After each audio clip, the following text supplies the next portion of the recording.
Welcome to the Rising Entrepreneurs Podcast, where we feature top founders and entrepreneurs and their journey.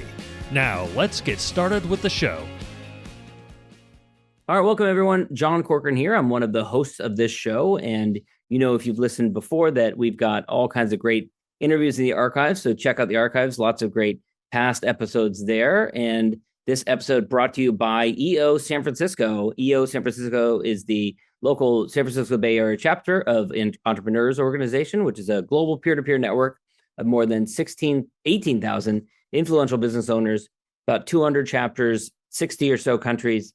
So if you are the founder, co-founder, owner, or controlling shareholder of a company that generates over $1 million a year in revenues and want to connect with other like-minded successful entrepreneurs, EO is for you. And you can learn more about the EO San Francisco chapter by going to eonetwork.org/San Francisco. My name is John Corcoran. I'm the co-founder of Rise 25, which is a company that helps B2B businesses to get clients, referrals, and strategic partnerships with done-for-you podcasts and content marketing. It's been the thrill of my life to be involved in podcasts and get to talk to smart people like our guest here today, and also a member of EO San Francisco since about 2021. My guest here today is Devin Koch. And Devin, you have been involved in EO San Francisco for about 20 years now, 18 years now, I believe it is. And I'm looking forward to getting into the background, how you got involved in this and your story as an entrepreneur. Your companies, of course, are Oasis Broadband and Teamswell, which is a nearshoring company. And we're going to get into those stories. But first, you you were born into an entrepreneurial family, actually had a family business that was started by your grandfather during the Great Depression. That's really interesting. I'd love to know what that business was like and how you started getting involved in it as a kid. Yeah, it was kind of all around us at the time. We had we lived in a small town in Southern Illinois, and this was, I guess the best way to compare the business to today is we were the predecessor of Walmart or Costco. We had a big warehouse, and we would buy from manufacturers like Hershey, or we had lots of products like Coca-Cola products. And most embarrassingly, we had a lot of cigarettes. We sold a lot of cigarettes at the time. That's what our clients wanted. Our clients were like VFW halls and quick stop gas stations and restaurants. And there were a lot of cigarettes that went through that business back in the day. So I was telling somebody the other day that how I got my start. And I was saying that I went out with my dad on the weekends when we'd go fix vending machines, because we also had a lot of vending machines as a part of the business. And the vending machines dispensed cigarettes. So I was great with screwdrivers and a can of WD-40. And we had, of course, all the coin box had to be emptied. Yeah, so that's one of the things I remember most was, besides stocking shelves and working around the warehouse, sweeping and stamping cigarettes with the tax stamp from Illinois. But yeah, I got to spend a lot of time working with my dad and in my family's business that my grandpa started. He started it during the Depression, and they turned it in from a couple of boxes of Hershey bars out of the back of his car to his garage, to a building, to a warehouse, and then another warehouse. So he was probably the lineage that came from, where my interest in entrepreneurship came from. Sometimes I wonder, when you're born into an entrepreneurial family, you know, where that comes from, if it's nature versus nurture. You know, sometimes there's a black sheep in the family who isn't interested in that at all, and maybe doesn't like entrepreneurship. Reflect a little bit on that for me. You know, do you feel that it was something that you learned, or do you think it kind of came naturally? Maybe the same genes that made your grandfather entrepreneurial kind of naturally were passed down to you? Yeah, the interesting thing about it is neither my grandfather nor my dad were risk takers. My grandfather, this was during the Depression when he started the business. So back then, they were just doing anything they could, right? There were no jobs. So everybody was doing whatever they could. And somehow they managed to start a bus line, and they managed to, then they were doing a bus line. So they put candy or tobacco or whatever on the bus. And when they brought it home, they would then sell that as a second business. But the transportation part didn't go, but people wanted to buy the candy. So I think that my grandfather was a product of necessity. And my dad, he sort of fell into the business. He worked in it from the time he was little. And then you get me, and I'm a risk taker, and I love the thrill. And I think that it was a combination for me of having all that, being comfortable with the idea of running your own business, and then wanting to just push it as far as I could to try things.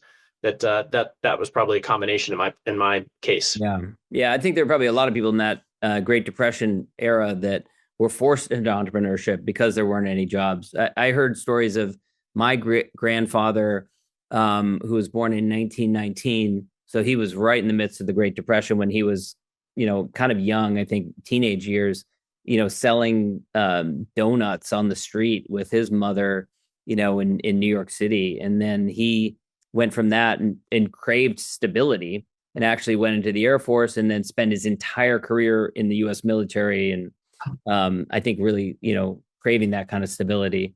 But so interestingly, you end up in the Bay Area and you actually spend a big chunk of your career working for like a lot of different working with a lot of different startups.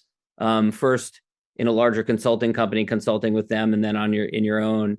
Talk a little bit about what that era was like, that pre-dot-com meltdown era in San Francisco back in the heyday.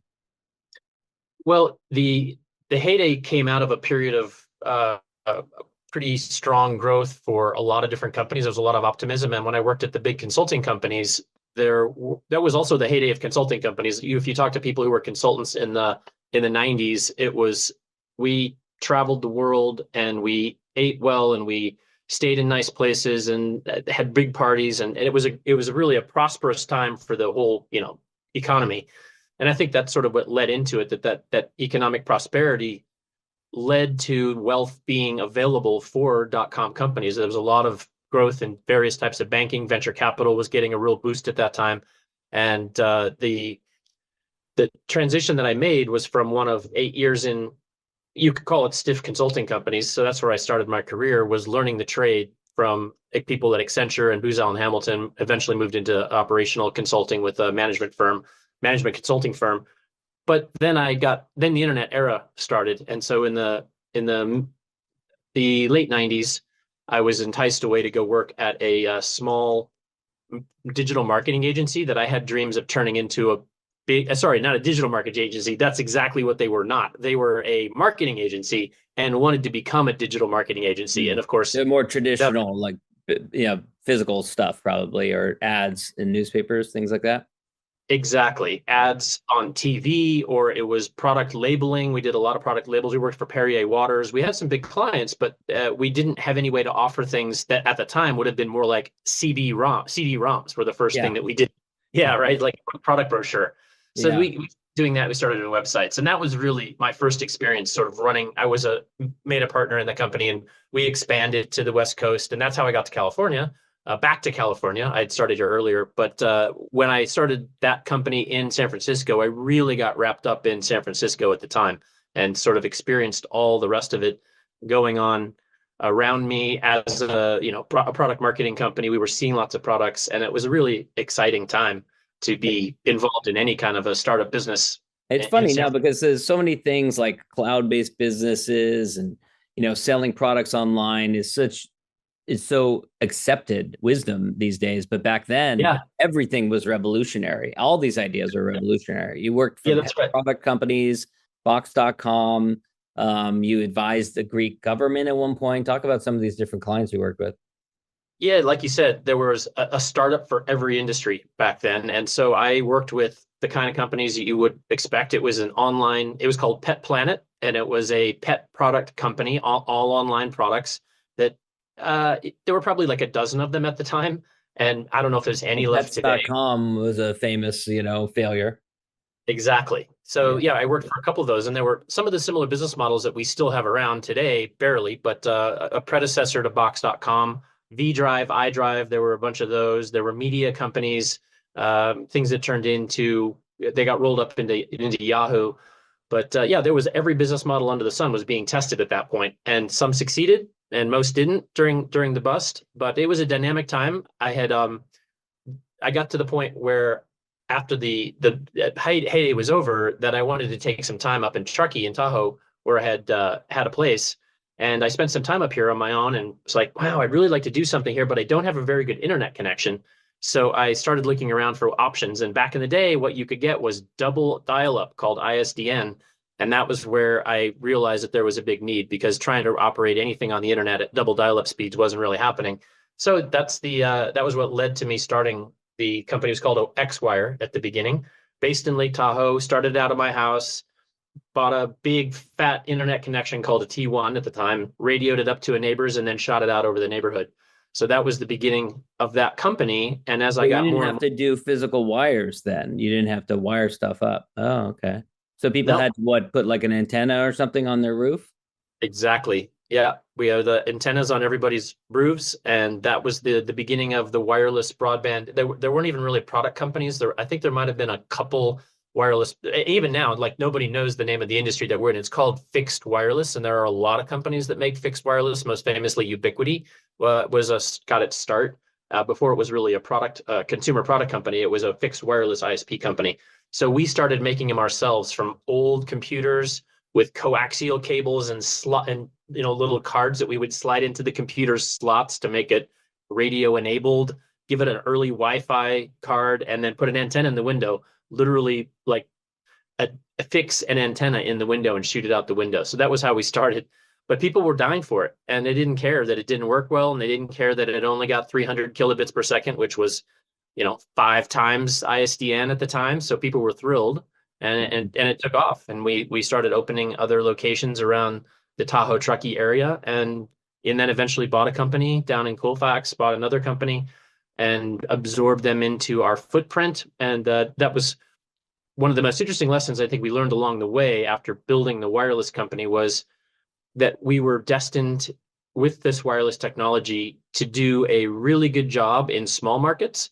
But in the bigger markets, we were going to lose out eventually to the big competitors. So we went into this Auburn business park that had really no connections. People were really struggling. They had to pay a fortune for something, what was the predecessor of fiber, or you could get us. And we sold everybody in the business park. But a couple of years later, we lost everybody in the business park. And that's when we kind of changed the mission of the company to be only go to the most remote parts where we can make money. Because there we would be very unlikely to be disturbed by another provider, which has turned out to be true.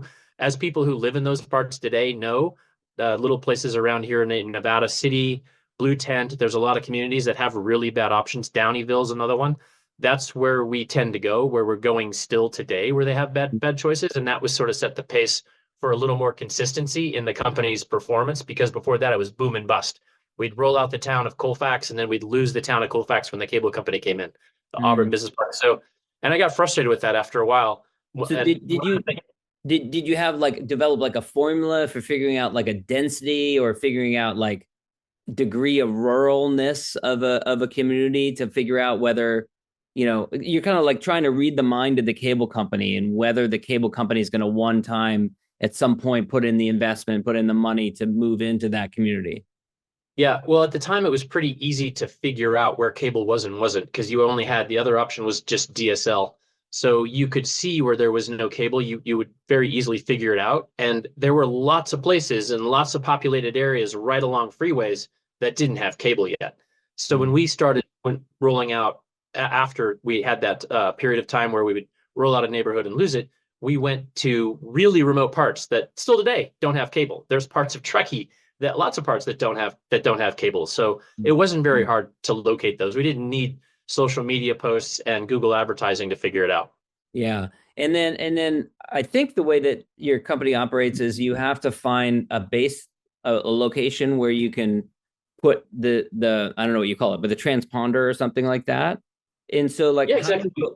How do you go and find these locations? Are they commercial locations? Are they residential? You just knock on doors and say, hey, I'll pay you some amount of dollars to put this pole in your yard? Most of the time, I knock on doors and I say, we will pay you. That's exactly how we do it, because I can find them on a computer model. I can find the places where I want to be. There's almost never anything there except people's land. Mm-hmm. So I go to those places, find the nearest buildings, figure out who owns them. And you can figure out who owns them now online as well. So we kind of already know who we're trying to find and what their names are, and enough to like know when they come to the door, hey, Mr. Smith, it's really nice to meet you. I've read a lot about you. And like, oh, really? So you just kind of fake it until you make it. And It works incredibly well, because most of those people are also struggling for internet, right? Most of those people don't have good options. So when we go into a neighborhood that needs internet and we find that high point on the top of a mountain, they're excited to help out. Everything is going to be better if they help for themselves, for their neighborhood, and they'll make a little money. So yeah, it's actually not the hardest part or it's the most enjoyable part too. People get really excited about it. Yeah, it's kind of amazing because usually when someone finds a business that's counter-cyclical or that isn't affected by the economic downturns, usually it seems like the trade-off for that is that the business is slow growth or that it takes a long time to build it up. But you kind of found the sweet spot between something that has economic stability, isn't going to be affected by the boom and bust that you witnessed working for all these different .coms during the .com era. And yet at the same time, you're selling, water in a desert where people were desperate for the solution that you provided. Right. Well, it is slow growth when you start where I did, which is with zero, and it's almost all self-funded. We had an early friends and family round, but it's capital intensive because we're doing this equivalent of building cell sites. So every time we put out a new neighborhood, we're buying a fiber connection from an established provider wherever we can get it nearby. We get that up to the top of a tower or house or whatever and relay it to where we need it using wireless equipment. And that can be expensive wireless equipment to get a lot of bandwidth moved reliably from point A to point B in the kind of weather that we have in Tahoe. So you spend a lot of money to build out a site, and that's why it is slow growth. But after 20 years, like I said in the middle too, we had ups and downs where we build out networks. And then for a while, we had another period where we declined when DSL came out, and DSL seemed like they were on our tail every time we'd roll out a new network with really, at that point, slow speeds because we were trying to go through trees and our equipment didn't go through trees very well back then. We would have DSL come out right on our heels. Tahoe, a lot of the neighborhoods around Tahoe got DSL then. So it was slow growth, and we chose poorly at the beginning about where to roll out. But after we hit our stride, things started to happen both for us about which markets we chose and for the equipment that we used. And now we can drop a gigabit per second, which is, that's what your cable companies packages are. So we can compete with cable on speeds, prices, and what we really now compete on is reliability and a customer service team of all types of customer service, whether it's our field team that goes into your home or the people that you talk to over the phone. We want to be the company that you love to interact with and that you want to find when you move, whether or not we're available or not, because And I want to talk about how that led into your current company, Teamswell. But before we get there, I understand in the early years of the company, when there weren't many of you around, here you are, you've gone from this high flying lifestyle of flying around the globe, staying in nice places, nice meals as you're consulting all over the globe, to doing customer support over holiday weekends yourself for your business, which is in Tahoe, while you're back home visiting your family in Illinois. Yeah, that was, you do what you got to do when you own your own business. As well as I, sometimes it gets tough and you just have to figure out what needs to be done next. And at the beginning, there were only 3 of us that operated the company.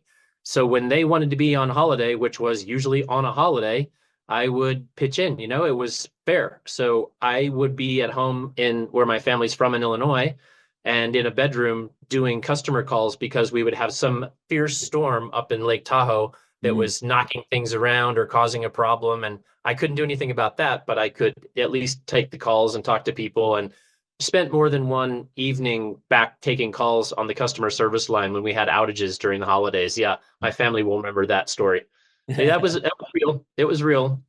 But fortunately, we didn't live there too long. We didn't live in that state too long. We were able to add team members to do that a little more often, and I didn't have to back it up. But I was the one that was handing out. I would put door hangers on people's doors in my neighborhood, and we still do a lot of door hangers today. And I really like doing that too. I love putting it out there. Like, people say, "Oh, what are you doing on my property?" "Oh, I'm just letting you know about a new option for broadband." Like, what?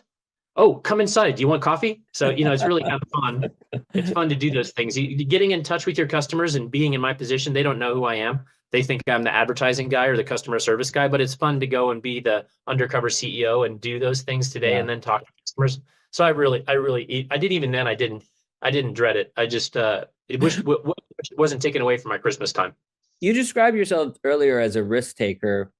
How did you rectify that tendency in your personality to also building this business that was, it's not subject to the downturns, but it's also not doesn't have the big upside potential of, you know, a .com or something like that. It's kind of an unsexy business, right? Like, were there ever a part of you that's kind of like, oh man, you know, I wish I had the sexier business? Or were you like, after having gone through seeing these, you know, big failures in the .com era, that you every day woke up grateful that you'd built a business that was unsexy, that was dependable, that was reliable? Yeah, there were other factors too, and one of them is the fact that I was able to be in control of things. I think that was really one of the things that kept me in it, because we, like, as I mentioned, we had a couple of cycles and they weren't always upswings. There were some downswings, but I just knew that I felt like I could manage it, I could save it, and I could bring it back, or I could work. You know, I had control, and I think that's another thing that is something that drives me, is being in a position of being able to make a difference. So just knowing that was another reason to stay in it. And I did get bored. I mean, I went during the time that I built Oasis, I worked with a friend for 3 years, helping him build his company, which made aerodynamic wings for tractor trailers. So I was the international business development guy. I struck deals in Mexico and Australia and all over Europe to put big wings on the back of semi-trailers to save fuel. I also worked with, like you said, a Greek group of entrepreneurs who, interestingly, eventually got put in jail. And I worked with some Vietnamese guys that were closely connected to the Vietnamese government to try to bring wireless technology to those areas. And you can imagine, in the mid to late 2010s era, there still a lot of need in places like Greece and Vietnam for broadband.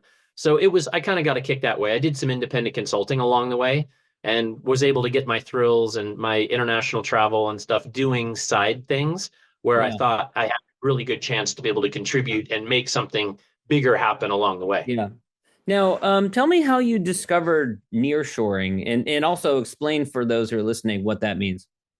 Yeah, nearshoring is, I debate all the time about whether to go into the process of trying to create a new word. You know, there's this idea that we could develop a new word that represents our industry, because nearshoring has been co-opted by people that put production facilities on the same continent as they need to consume them. So our nearshoring is using team members who don't live in your own country, but ones that are close by who are on your same time zone. So it's comparable to outsourcing or offshoring.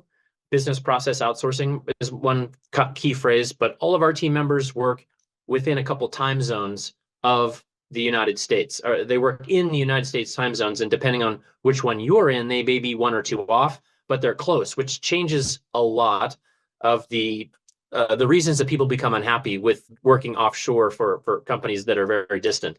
So we got involved because during COVID, everybody wanted to be working from their second home or working from a place that was remote. And the companies that provide broadband in these areas besides us were not prepared for that. So there were a lot of companies who got stuck being unable to provide sufficient broadband capability to remote parts that already were doing it, but they just hadn't scaled to the point where they could turn up the capacity easily. So we grew a lot during COVID, trying to provide more bandwidth to everyone, expand to areas that were desperate. And that's because a lot of people were moving out of city areas and moving into more remote, more rural areas, and also because companies were allowing them to work more remotely during that period, right? Exactly. Yeah. So people were just trying to work from as remote a place as they could get. Some of them were scared. Some of them were taking advantage of the opportunity. But Tahoe and I don't know if you've spent a lot of time in Truckee prior to the COVID era, but it used to be, there were some busy weekends up here on holidays and, you know, summertime, but it's busy all the time. It sort of changed the nature of Lake Tahoe. There were a lot of stories back then about trash heaps being left and people not being truly careful about treating the lake as a beautiful natural resource. It really got ugly for a while. It's calmed down a little bit, but it really changed the nature of Lake Tahoe, which gave us another boost. So when that boost came, we didn't have the ability to hire all the people we needed as quickly as we wanted, especially given our mission of trying to maintain a really high quality of customer service. So I was talking to one of my EO buddies, Nathan Witherington, and he said, yeah, you know, my business is not doing as well as yours, and I'm going to have to lay off the person that I had down there who was doing order taking. If you want that person, why don't you use them? I'm like, great. All right. You know, seemed like a shortcut right into what we needed, which was low priced people that are used to working in call centers. And we struggled with it. We struggled with him, the first employee, because he was really just an order taker. He was not the person who could help us build a team down there. He didn't know what we needed. We didn't know what we needed. So we struggled with it for a while. Eventually the first round, we hired 4 people and fired 3. We hired 4 more. We fired 2. We struggled until another friend of mine came into the business here and helped us create a training program and a hiring program so that we knew what we were doing. And eventually we got some really good people. One of them was, at some point I got really frustrated, and I'm like, guys, just hire somebody who's way overqualified to run this. There's tons of qualified people, aren't there? And they said, well, I don't know. We'll just offer a lot more money. I'm like, great, let's go. So we did, and we got a guy, and he said, well, what you're offering is, I'll take it because I need a job right now, but it's not enough to keep me interested in the long run. I'm like, wow, okay, great. Made me realize there was a whole group of people in Central America that I hadn't really thought about who were heavily skilled, who were worth a lot more money. And he eventually became my partner when we created Teamswell as a spinout of Oasis Broadband. So by that point, we had 12 or 15 people probably working for Oasis under him. And we decided to create Teamswell. We promoted internally for a woman to take over his role managing the customer operations team. And he and I decided that we would try to do for companies of small to medium, in EO terms, small to medium, that were not able to do this on their own because we had struggled through it. We knew how hard it was to create this that actually works. Anybody can hire somebody from Philippines. There's marketplaces all over the place. You can hire them from Central America. And we realized how hard it was to find really good people and to know what to pay them, to know how to incent them to stay, because leaving is one of the big problems that you have with employees when you hire them. If you talk to people who have a VA, a lot of them have had amazing experiences with VAs from anywhere in the world, but some of them have said, I'm on my 5th, I've just had a revolving door. And so we knew what problems to try to solve because we'd had them all. And with Teamswell, we did that. We built a company that really cared about its employees. We pay at the top of the market. We provide them with all the benefits. We literally give them healthcare in their home country. We provide compensation for their internet connection. We give them a computer. So we take care of all the details that make using people offshore difficult so that it becomes almost as easy, if not easier, than hiring somebody locally. Because when you hire somebody locally, you have to interview them. You have to give them a computer. You have to onboard them onto your benefits package. You have to do all that. And we take care of all of that. So with us, it's give us the job description. We will give you back super talented candidates. So we've taken all of the hassle out of finding, hiring, onboarding, and made it even simpler than hiring an American employee, but you save 60, 70% over what you would pay in the US for the person who is usually incredibly, and to a lot of people, surprisingly talented. Some people that are new to the topic. How do you, with the clients that you work with, how do you work with them to make sure that they're utilizing the resource, the hire, effectively? Is there a way that you can kind of check in with them or make sure that they're, supervising that person in the right way? Or is that too difficult for you to kind of oversee that and too ingrained in the individual business? Right. But using them effectively is really up to the client. It's up to them to know that they're getting what they want. But we do have tool sets. For example, there's a product that we use called Hubstaff that allows clients to understand what their team members are doing on a granular, as granular as you want it to be level. So we do help them understand what the team members are doing, because at the beginning, on the part of an employer, there can be a lot of mistrust. But the interesting thing is that when you're only paying 30 or 40% of what you would pay for an employee in the US, you have a lot more tolerance. People tend to have the idea that, all right, I may not get 100% of what I get out of an American, but if I even get 80%, this is a great deal. And so when you go into a situation with that mindset, you tend to be a little more tolerant, I think. And that's where I think that the surprise occurs and people realize, I don't have to be tolerant. These team members are as capable of any that I've ever worked with. So once they get the experience and they do get a great person, because not every person we hire, of course, is great, but we have a really high percentage of success of hiring great people. So it really is helpful. It's helpful for us to know that we're starting at such a low baseline, but there are tools. And, the biggest problem we have is actually having clients who are not great bosses. So some of our clients have lost multiple people, but it isn't always because of the people. And so we've had to counsel some of our clients on their behavior. And it's not a function of whether the person's onshore or offshore. It's a function of the way that client handles its team members. And my business partner, Isaac, is extremely good at those kinds of conversations. So he works with a lot of our clients to ensure that when we have something that looks like it's about to be a challenge, that we know what's going on. We talk to both sides. We do sit in the middle, and we make sure that the outcome is the best that it can be for both parties. Yeah. Let's talk a little bit about EO. You've been in EO for about 18 years now. You've served as president. You've served on the board. I've been on the board with you. What role has EO played for you in your business and in your growth?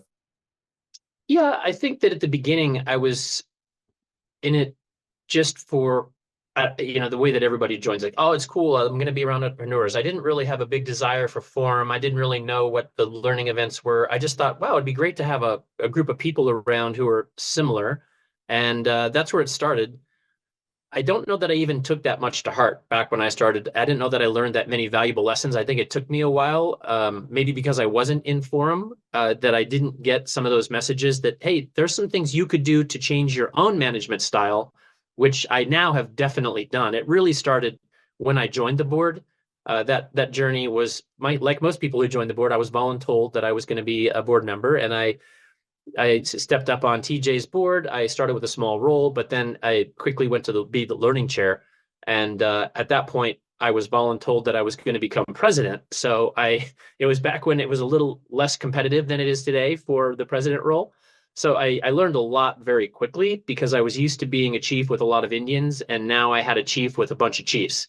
So I didn't really, I don't think anybody would say I messed up, but I think that I tested some sensitivities in that role, and I learned a lot about management. And those things changed me a lot. Those lessons about how to work with people, and I did it because I had to. But when I realized I could treat my employees the same way I treated other CEOs, I think I was a much better boss myself. And I learned a lot about getting people to be dedicated and excited about their work. And it really did change me. I've been on the board ever since, and now I do mentoring, and I really have enjoyed my experience. A lot of my friend groups are through EO, and it's become kind of a core string through my life. It really is amazing how different it is to lead a group of other entrepreneurs who are there volunteering their time versus to lead people that you're paying their paycheck.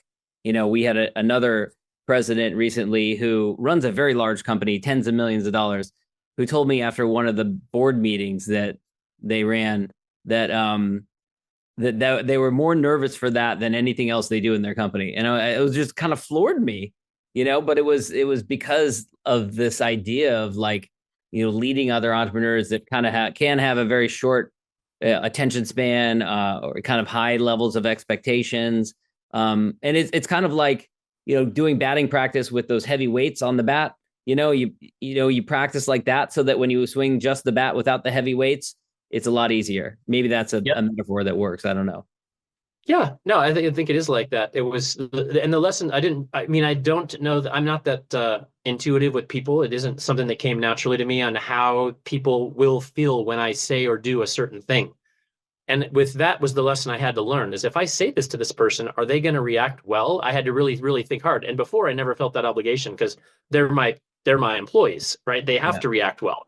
So I think that was the big thing that I worked on to make sure that people really did feel good. And then it became contagious, where I developed a culture in both companies that was really oriented around the employee and growth and kindness, and making sure that everybody had to feel like they loved working here in order to do what I wanted to do, which was make customers feel like they were loved. And you can't do that to customers if your employees don't feel it themselves. Right. So I think that's where things really changed. And almost out of time, but now you're involved in helping other tenured members because EO as an organization, I think it's fair to say, hasn't always done all that it can for longer term members who've been a member for 7, 10 years, 15 years. Kind of like this is like a new initiative to really nurture and deliver value to the longer term members. Talk a little bit about that. Yeah, so John Grover, who is the chair of the committee, I'm actually a board member. I'm a adjunct board member or a co-chair. John had a vision, and we applied for some funds from the regional group to be able to extend the group that we, our integration and I'm still stuck on some of the old names. Our board role into parts of the chapter that haven't really felt it. So we have a mission now to create. I would say it's a program for tenured members that isn't going to be like, hey, you're the biggest and the longest lasting and the wealthiest members. Let's do some top of the hotel, ballroom, super significant. Hey, you're part of the club now events. What we want to do is give them even more of what EOers get normally, which is opportunities to interact with other EOers that are similar. And maybe that's the goal, is to give them the chance to share stories and to do things for other parts of the EO organization where they might not come in contact with them readily or easily.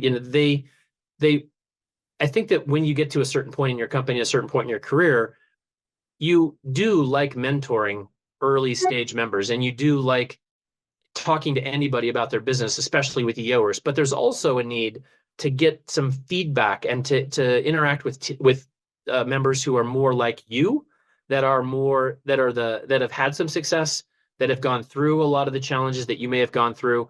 And so what we want to do with the program is allow those members to interact with each other a little bit more. It may accelerate the growth that they feel at this point in their career and in their EO experience, as well as make sure that they're aware of the opportunities that they do have to give back. Not everybody is a mentor. Not everybody's an accelerator coach, even though they've been a member for quite a while. Not everybody's been on the board.